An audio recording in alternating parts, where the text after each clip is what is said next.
David said, "This can't be real." The email subject burned into his eyes.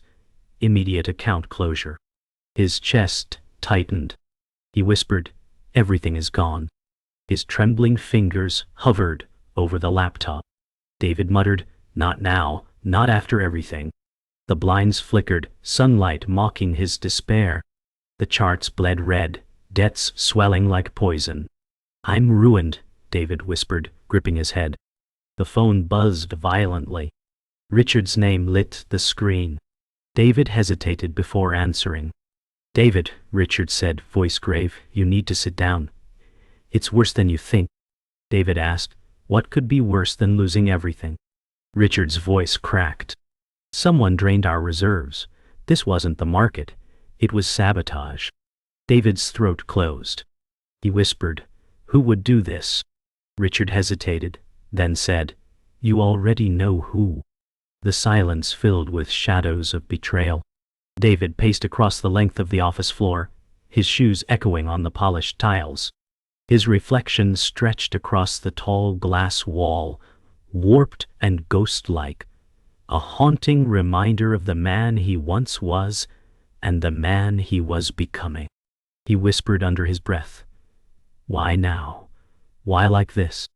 The question wasn't meant for anyone, yet his voice trembled with the weight of despair. Richard's voice echoed through the phone in his hand, steady but dark. "David, this wasn't random.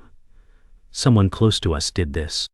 The words hit David harder than the financial collapse itself, because betrayal was far heavier than loss. His chest ached, pressure building as if a vice had locked around his ribs. He froze mid-step, staring into his reflection as if the glass could give him an answer. "Do you know who?" he asked finally, voice cracking between anger and pleading. The silence on the other end grew unbearable, thicker than any words. Richard's refusal to answer confirmed more than truth ever could, and David's stomach twisted with dread. The silence stretched, endless, until Richard finally broke it. His tone was low, almost ashamed. "David, we trusted the wrong people." The words echoed in David's skull like a gavel striking judgment.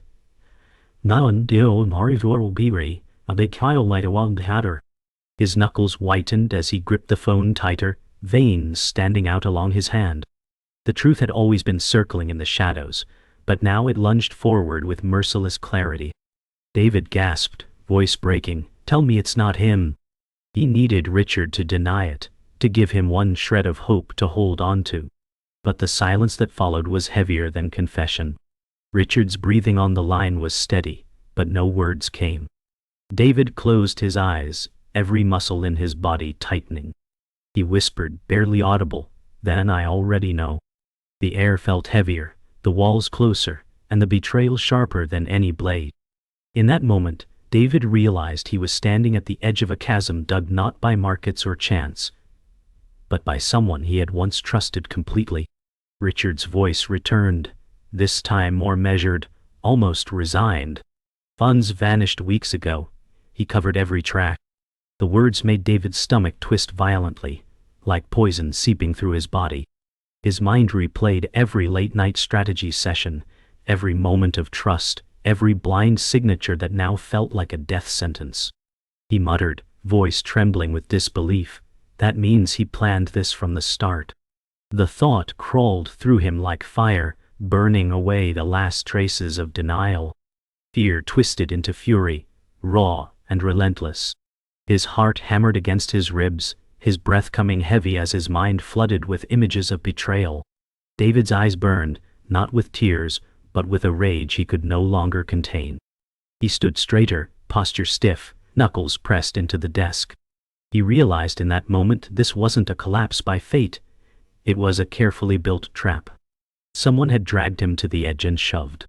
David dropped into his chair heavily, air stuck in his lungs, as though even breathing was betrayal. His empire hadn't crumbled from bad investments, nor from reckless ambition. It had been stolen, piece by piece, account by account, all in the hands of someone he once trusted. He whispered to himself, each word heavy, "My empire didn't fall. It was stolen." The sound of his own voice hardened the truth in his chest. On the line, Richard urged him, his tone sharp. "David, we need to act fast. We can't waste a second." But David no longer sounded broken. His voice deepened, steady and hard as stone. "Then this is war," he said, and the words felt like fire finally catching. For the first time, despair gave way to something new, resolve. David gripped the phone tighter, his expression shifting from hollow defeat to a grim determination. He knew the battlefield had changed, and he wasn't going to run. David sat at his desk, staring at old photographs pinned to the wall. His younger self stood smiling beside a small cafe he once built from nothing. He whispered, "It feels like another lifetime." The memory was both sweet and cruel. He remembered the late nights, sleeping on the floor of that cafe to save rent. Richard used to laugh, calling him stubborn. David said back then, "I'll prove to them all that I can make this work." And for a while he did. The cafe became a startup. The startup grew into a firm. But debts followed success like shadows. Investors demanded, employees relied, and the burden grew unbearable. David admitted softly, "I never stopped being that kid in debt." Richard's voice crackled again on the phone. "David, remember why you started. Don't let him steal that fire." David closed his eyes, muttering, "The fire is all I have left." The past still held his hope, even in ruin. Later that night, David met his longtime confidant, Sarah, in the dim glow of a bar. Sarah, loyal and sharp, listened without interrupting. David sighed, "It feels like the world is against me." Sarah frowned. "David, you're not alone." He leaned forward, voice heavy. "Every choice I made led us here. What if I was never meant to succeed?" Sarah's eyes softened. She replied, "You've carried too much alone. Let me carry some of it." David's chest loosened for the first time that day. He whispered, "I can't lose everything. Not yet." Sarah reached across the table, her hand steady. She said, "Then you fight. Not because of money, but because this is yours." David walked past his office lobby, where framed awards lined the wall. He muttered bitterly, "Useless trophies." Richard called him once a visionary. Investors once shook his hand with pride. Now those symbols mocked him. A receptionist looked up nervously, unsure whether to greet him. David forced a smile, saying, "Morning." His voice cracked. He thought how quickly respect turns to whispers. The office no longer felt like home, but like a stage of betrayal. David clenched his fists. He whispered to himself, "I'll remind them who I am, not with empty plaques but with survival." His reflection in the polished floor looked more like a ghost than the man. That evening, David visited his old mentor, Thomas. Once a giant in finance, now gray-haired and bitter, Thomas smirked. "So, the empire bleeds." David frowned. "I didn't come for insults." Thomas laughed. "You came for truth." David asked, "How do you fight someone willing to burn everything?" Thomas's eyes hardened. "You learn to burn hotter." David recoiled. "That's not who I am." Thomas leaned forward. "It's the only way to win in their world." David left uneasy, whispering, "If winning means losing myself, then I've already lost." Thomas's laughter echoed after him like a warning. On his way home, David stopped outside the cafe he once built, now run by strangers. He stared through the glass, seeing laughter, light, and new faces. His heart ached. He whispered, "I started here, and maybe I'll end here." A little boy ran past inside, reminding him of his younger self. Richard's voice replayed in his head, "Remember why you started." Sarah's words echoed too, "You're not alone." David clenched his jaw. "I won't let him erase me." For the first time, his despair shifted into defiance. The war was personal now. David sat in the boardroom surrounded by silence, the long table stripped of the energy it once held. He said, "Where is everyone?" His assistant, Anna, shifted uneasily. Anna said, "They pulled out, David. The investors want nothing to do with this mess." David's chest tightened. He whispered, So they've abandoned me too. Anna avoided his gaze, placing papers before him. She said, "They want their money back immediately." David slammed his fist against the wood, muttering, "They knew I couldn't pay." His voice cracked. "They want me to drown." He looked at Anna, searching for loyalty. She sighed. "They don't care about loyalty. They care about saving themselves." For the first time, David saw the walls closing in. Richard met David in a cafe corner, eyes darting as though hunted. Richard whispered, "David, I confirmed it. It's Marcus. He's behind everything." David's jaw tightened. "Marcus." He spat the name like poison. Richard leaned in. "He's been siphoning for months. He knew where to cut deepest." David muttered, "And we trusted him." Richard's hands trembled. "He's planning to buy out what's left of your company." David's eyes burned. David said, "He wants me erased." Richard whispered, "And he's close to succeeding." David stared past Richard, voice hard. "Then Marcus just declared war, and I don't lose wars." That night, Sarah confronted David. She said, "You look ready to explode." David snapped, "Because everything I built is slipping away." Sarah stepped closer, voice steady. "Then fight smarter, not harder." David glared. "Smarter? Marcus is crushing me.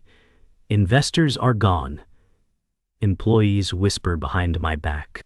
Sarah placed a hand on his shoulder. She said softly, "They still look to you, David. They follow your strength, not your weakness." His voice lowered, almost a whisper. "What if I have nothing left to give?" Sarah met his gaze. "Then borrow mine. You're not carrying this alone." For the first time, David felt something stir beneath despair, resolve. The next morning, David faced his employees. Whispers filled the room, doubt thick as smoke.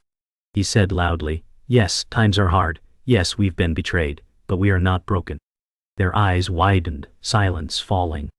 A young employee asked nervously, "Can we survive this?" David steadied himself. "We will. Because what we've built isn't numbers, it's people." For a moment, the room softened. Hope flickered, though fragile. David knew the truth. It was a lie for now.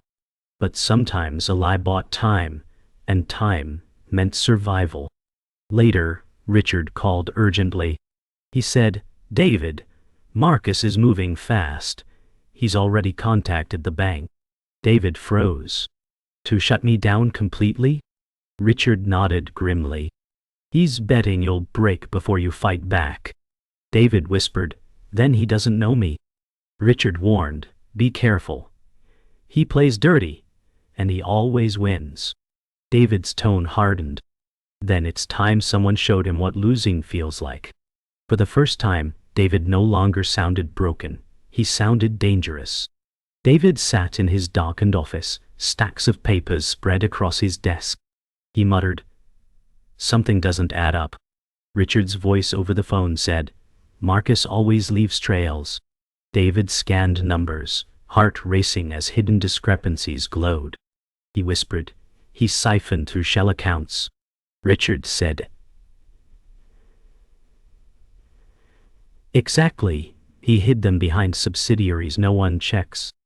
David clenched his jaw. "So this wasn't chance. He engineered my fall piece by piece." David's hands shook as he muttered, "He wanted me blind, and he almost succeeded." The truth was a poison that burned deeper than loss. It was betrayal mapped in numbers. The next day, Sarah confronted David with trembling hands holding documents. Sarah said, "David, I found something in the archives." He took the folder, scanning quickly. His breath caught. "These are falsified contracts," David whispered. Sarah nodded. "Marcus forged deals under your name. He made it look like you approved them." David slammed the desk. "He wanted me framed." Sarah's eyes burned. "And he nearly succeeded. If these leaked, you'd be ruined forever." David whispered, "He doesn't just want me bankrupt. He wants me erased from the industry." Sarah replied softly, "Then we need proof strong enough to bury him instead." That evening, David met Thomas again. His mentor slouched in a leather chair. Thomas chuckled bitterly. Marcus learned from the best. You. David frowned. I never destroyed people. Thomas raised his glass. You think success comes without blood? David muttered. If that's the price, then it's a debt I'll never pay. Thomas leaned forward. Naive. You've always been too soft, David. That's why Marcus is winning. David stood abruptly. I'd rather lose myself than become him. Thomas smirked. Then you're already halfway defeated. David left, the words clawing at him like curses. Back at home, David flipped through old ledgers until his fingers froze. A familiar signature appeared on a hidden page. His breath caught. Richard? He whispered in disbelief. Sarah, who sat across, leaned in. What is it? David pointed. Richard co-signed this transfer, he knew. Sarah's eyes widened. That means he was in on it? David shook his head violently. No, it doesn't make sense. He's my friend. But doubt spread like wildfire in his chest.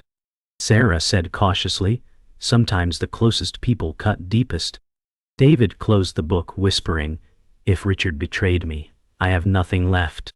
Later, Richard arrived at David's office, smiling thinly. You called?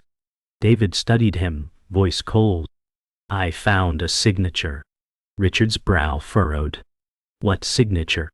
David leaned forward. One tying you to Marcus. Richard's eyes narrowed, his charm cracking.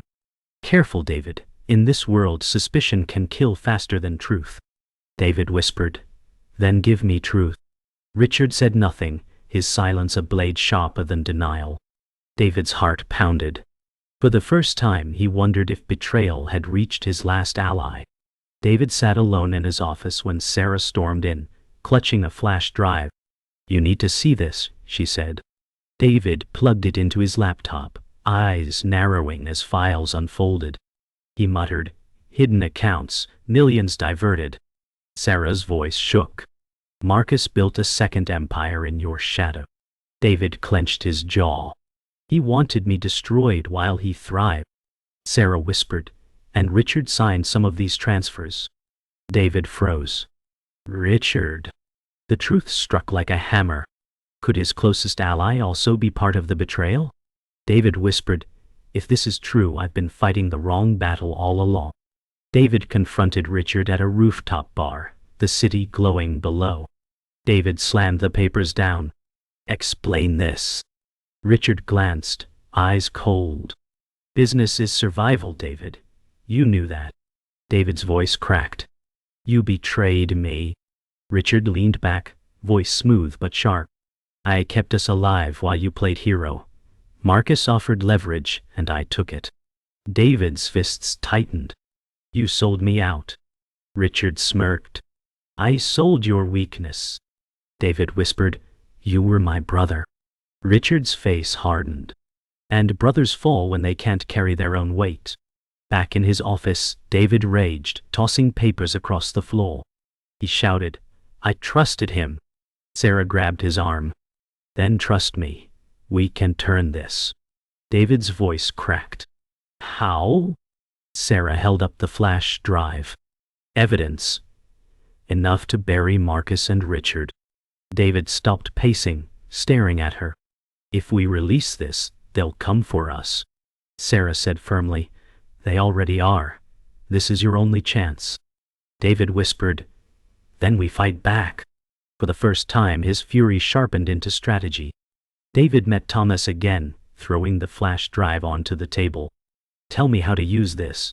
Thomas smirked. Leverage, David, not justice. David growled, I don't want leverage, I want them exposed. Thomas swirled his drink. Expose Marcus and Richard, and you'll topple more than them. You'll topple the whole board. David's voice was firm. Then let it fall. Thomas chuckled darkly. Careful. If you burn the house down, don't expect to walk out clean. David whispered. Then I'll burn with it. Late that night, David uploaded files to a secure server.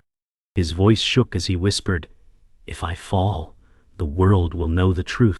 Sarah stood behind him steady. This is it, David. No turning back. He hit enter. The progress bar crawled across the screen, each second heavy with danger. David whispered, Marcus wanted me silent. Richard wanted me erased. But I'll leave a mark they can't wipe clean. For the first time, his fear turned into power. David stormed into Marcus's skyscraper office, storm clouds outside echoing his fury. Marcus smirked, rising from his chair. So the fallen king arrives. David growled. You gutted my company, stole my people, and framed me. Marcus adjusted his cufflinks, voice smooth as venom. I didn't steal. I claimed what you couldn't protect. David's fist shook. You'll answer for this. Marcus leaned in. You don't have the power to touch me. David slammed a folder of evidence on the desk. Then, explain this. Marcus's smirk faltered, if only for a second.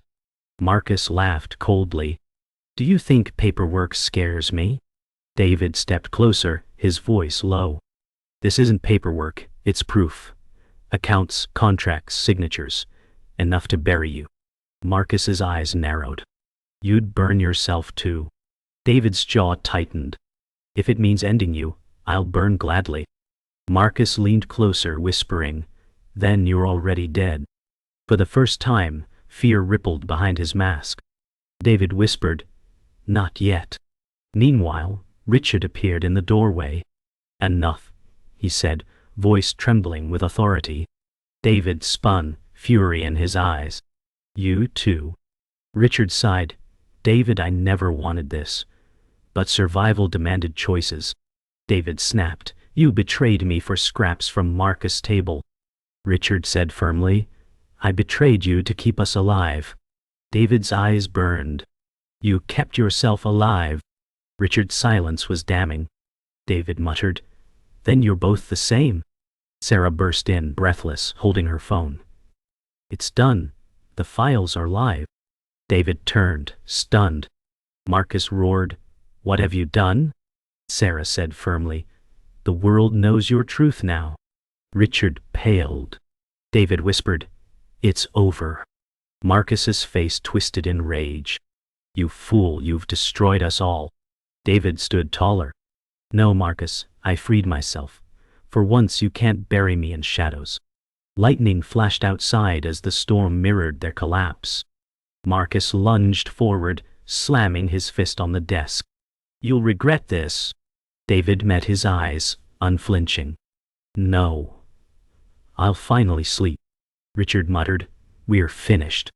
Sarah said softly, Not finished, changed. David turned toward the storm outside.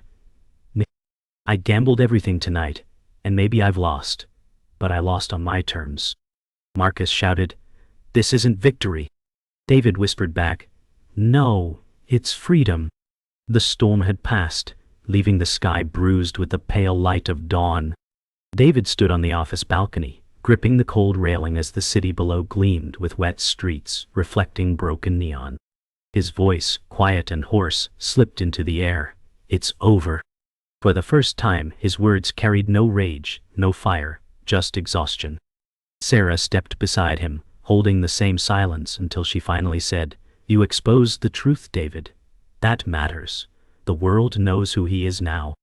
David's lips curled into a bitter smile. Truth doesn't rebuild what's already ash. His eyes stayed fixed on the skyline, watching taxis snake through mist like ghosts. Sarah placed a hand on his arm, steady, grounding. But it saves what's left. And what's left is enough to rebuild. David shook his head, the weight of years pressing into his shoulders. Is survival the same as victory? He asked softly. Sarah's voice softened too. Maybe not, but surviving is where victory begins. Marcus sat rigid in a boardroom, harsh fluorescent lights glaring above. His once commanding presence now sagged beneath the weight of truth, displayed on multiple glowing screens. Financial records, contracts, and forged signatures exposed every crime. Investigators leaned forward with calm precision, recording every word. Marcus sneered, but his voice cracked. This isn't over. You think you've won, but kings don't fall so easily. Across the room, one investigator tapped on a laptop, David's recorded statement echoing through the speakers. Marcus fed on trust, and he left nothing but ruin in his wake. The words rang with a quiet finality that no denial could erase. Marcus's jaw tightened, his smirk gone, replaced by the frantic shifting of his eyes. The predator who once stalked boardrooms now sat caged under their gaze. Yet for David, there was no triumph, only emptiness. The cost had been too steep, and victory felt like another kind of wound. Outside the company's entrance, Richard pushed through a crowd of flashing cameras, reporters shouting his name. His face, once polished with confidence, now looked pale and hollow. David stood across the street in the shadows, watching silently. He whispered, "Brother turned stranger." Richard paused briefly, turning his head as if sensing eyes on him. For a flicker of a moment, guilt softened his features, as though he searched for absolution that would never come. The photographers captured every second of his shame, but none captured the ache of betrayal hidden behind David's eyes. Richard quickened his pace, shoulders hunched, every step further away from the empire he once helped build. David's chest tightened as he muttered, "Betrayal leaves no winners, only scars." His voice carried sorrow, not rage, because deep down he knew Richard had destroyed not just trust, but a brotherhood that could never be rebuilt. The office felt strangely quiet when Sarah stepped inside, balancing 2 steaming coffee cups. She placed one on David's desk, smiling faintly. "To new beginnings," she said, her voice carrying a gentleness he hadn't heard in weeks. David looked at the cup, then at her, his lips twitching into the faintest smile. "To scars that never fade." He lifted the cup, the warmth sinking into his tired hands. Sarah leaned forward, her eyes soft with conviction. "Scars prove survival. They mean we were strong enough to endure." David sighed, his gaze drifting to the wall where shattered frames once hung. "They also remind us of the fire, of everything we lost." Sarah shook her head gently. "They remind us we're still here." For a moment, silence returned, but it no longer felt heavy. It felt like the fragile quiet of healing, the first breath after drowning. That night, rain fell again, drumming softly against the street. David stood outside the small cafe he had once built, his coat soaked, his hair clinging to his face. Through the glowing window, he saw families laughing, cups clinking, and the hum of life untouched by betrayal. He whispered, "It started here." His eyes locked on a boy inside, who laughed beside his mother, the boy's wide smile, reflecting David's younger self. His chest tightened, but it wasn't despair. It was recognition. This cafe had been his first dream, and though it was no longer his, it was alive, thriving, and unbroken. He whispered again, his voice cracking, "Maybe ruin was just another beginning." Turning away, he walked into the rainy night, steps heavy but steady. There was no victory, no wealth reclaimed, but there was freedom, freedom from shadows, freedom from Marcus, freedom from betrayal. Survival was not glory, but it was enough.